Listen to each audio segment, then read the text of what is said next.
All right, welcome back. Let's work on a new type of problem about energy. So our problem says a system absorbs 196 kilojoules of heat and the surroundings do 117 kilojoules of work on the system. What is the change in internal energy of the system? All right, so there's probably a lot there that we're struggling to understand. So let's start off with just figuring out what we normally do is start off with what are we trying to find? And then we can work back by parsing the information out. What's the given information? So what we're trying to find is the change in internal energy of the system. So let's start by talking about just that term right there, internal energy of the system. What does internal energy mean? So internal energy is a big term. So internal energy is the sum of all kinetic and potential energies in the system. So here, we don't know what the system is. This could be a coffee cup full of coffee, for example, or a reaction in a beaker, or who knows. A reaction of gases inside a cylinder, something like that. So the internal energy is a sum of all kinetic and potential energies. So this I don't know what this sounds like to you, if this sounds vague. Let's review some things that kinetic energies can be. So kinetic energies can be things like the translational energy of motion of molecules. So a molecule flying by, or a molecule rotating around its axis, or a molecule vibrating, or anything like that, really. It could even include light being emitted from the system. Potential energies can be energy stored in bond based on the position of the nuclei from each other and the position of the electrons from the nuclei, or energy stored in the nuclei of the atoms. So it probably seems to you like this is not getting easier, and that's exactly right. If we had to try to find the internal energy of the system, that would be a really complicated task. But luckily, we're not asked for that. We're asked for the change in internal energy of the system. And if we're trying to figure out just how it's changed, we actually have a pretty neat equation for that. We can figure out how a system's internal energies, total energy of kinetic and potential energies, has changed by simply adding its amount of heat absorbed or released to the work done to or by the system.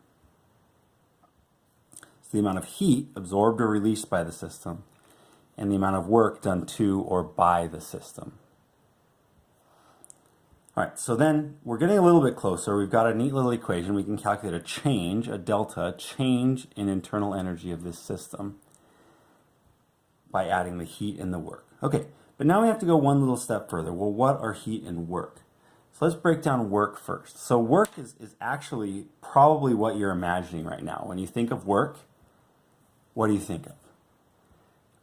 Me, I think about going outside and expending energy, somehow moving things around or mowing a lawn or something like that. And that's probably a good picture to have in your mind.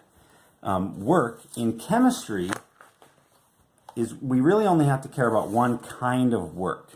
We have to care about the kind of work that we call PV work, pressure volume work. So when we're calculating work being done by a system, we're calculating a change in volume, so a gas expanding against an external pressure.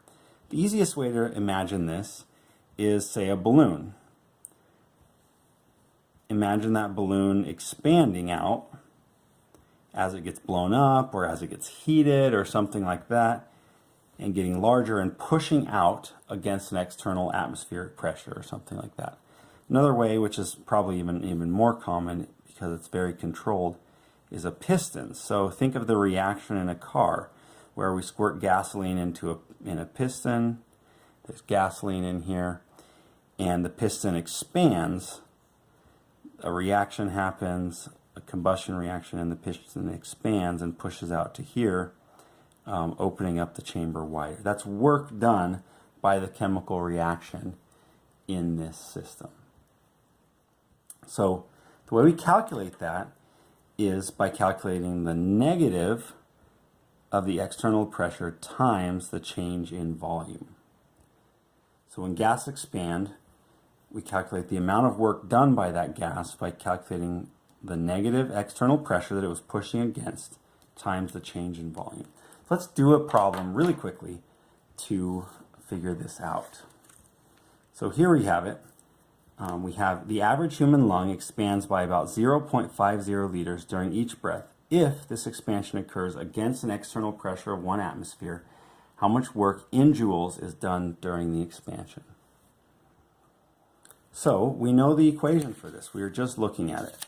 The equation is work is equal to negative P external times the change in volume. So that's all we have to find. What's the external pressure that the work is done against? And here the external pressure is 1 atmosphere. So we can come down here and negative, because negative is the first thing we do, the external pressure is 1 atmosphere times the change in volume. And here it just tells us that the lung expands by about 0.50 liters. So 0.50 liters.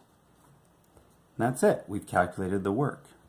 The work done by this lung as it expands is 1 times 0.50 liters.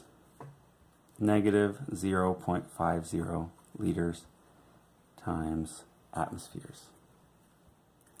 All right, so that's it. That's the amount of work done. But we're not quite done with this problem yet. Why not? Because the problem said how much work in joules is done by this.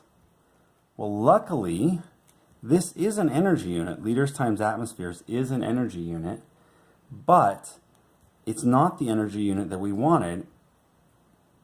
Since we know this problem is going to exist, we've previously printed out for you a neat little conversion factor. So I think this is on your yellow sheet or on your standard conversion table, but if it's not, make a note of this new conversion factor. 1 atmosphere times liter is equal to 101.3 joules. All right, so if we go ahead and apply that, 1 liters times atmosphere from the problem is equal to 101.3 joules. So our liters times atmospheres cancel. We multiply negative 0.50 times 101.3 joules, and we see that the amount of work done in joules is equal to half of that, so that's 50.65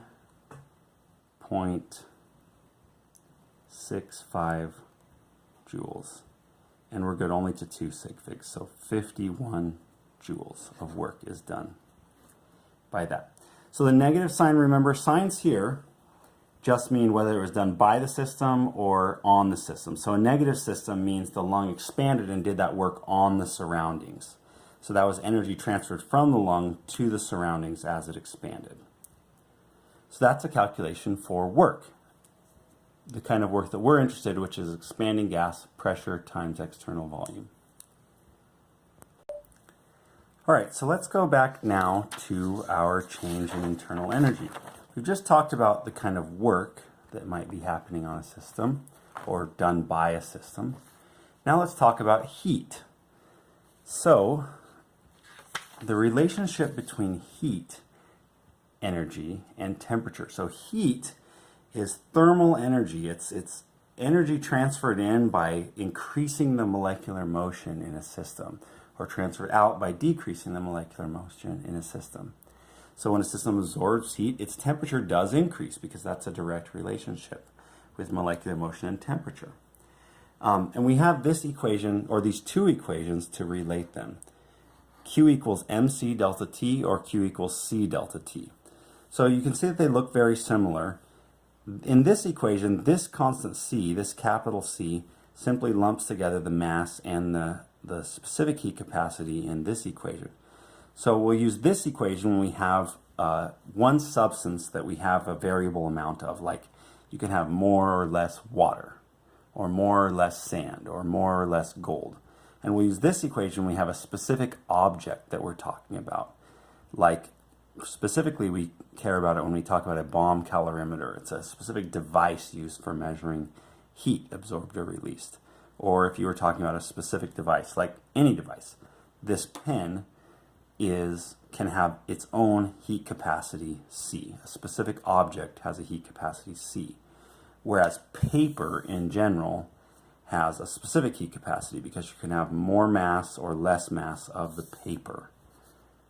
So hope that makes sense. If you have questions, follow up with me in class when each equation is appropriate. We're going to use this equation today and more often in general. M in this equation stands for mass. Delta T is a change in temperature. Remember, a change in anything is always a final minus an initial state. C, your textbook author is a little bit non-standard in this. Sometimes he calls it capital CS, is the specific heat capacity, or the amount of energy it takes to raise the temperature of 1 gram of a substance by 1 degree Celsius.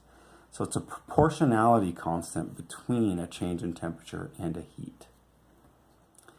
And then C in this equation is just an absolute heat capacity for a specific object, not a substance that you can have more or less of. All right, so what kind of equation or what kind of problem would we do with this? So here's one. It says how much heat is required to warm 1.50 kilograms of sand from 25.0 degrees Celsius to 100 degrees Celsius. The specific heat of sand, so that constant C, is 0.84 joules per gram degrees Celsius. All right, so this is really straightforward. We have this equation. Q, the amount of heat, which is what we're being asked to find, is equal to M, the mass, times the specific heat capacity times a change in temperature. So we can literally just plug those values in, except that we have to make sure that the units are going to cancel. So this is kilograms and this is grams. So we need to put this in grams. So we'll convert that to grams quickly, 1,500 grams. So the mass in 1,500 grams times the specific heat capacity, 0.84 joules per gram degrees Celsius, times the change in temperature. So if we take the final temperature and subtract the initial temperature, we'll get 75 degrees Celsius.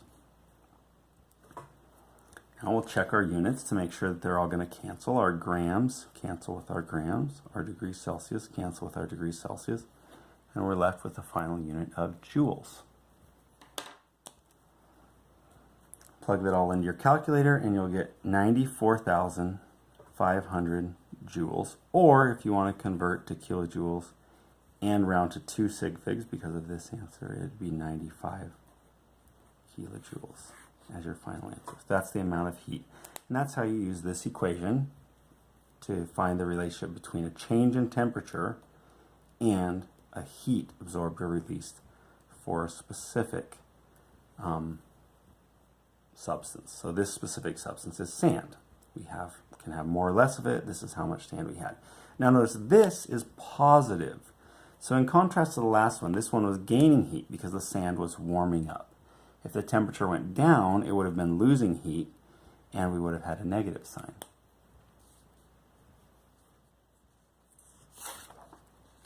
All right, so finally, let's get back to our energy exchange. If you knew the heat absorbed or released by a substance and the amount of work done by that substance, then you could solve this problem that we're talking about. So go back to that very original problem. A system absorbs 196 kilojoules of heat, so that is the amount of heat it's absorbing right up here. That's Q. And the surrounding, so it absorbs. Absorbs means that's a positive sign for Q. The system is positive. And the surroundings do 117 kilojoules of work on the system. So this is on the system. So since the system is having work done on it, that's again a positive sign of work. Because the system, the thing that we're talking about in the end, has heat being added to it and work being done on it. So all we have to do is calculate the change in energy as 196 kilojoules of heat plus 117 kilojoules of work. We can add that together. We'll get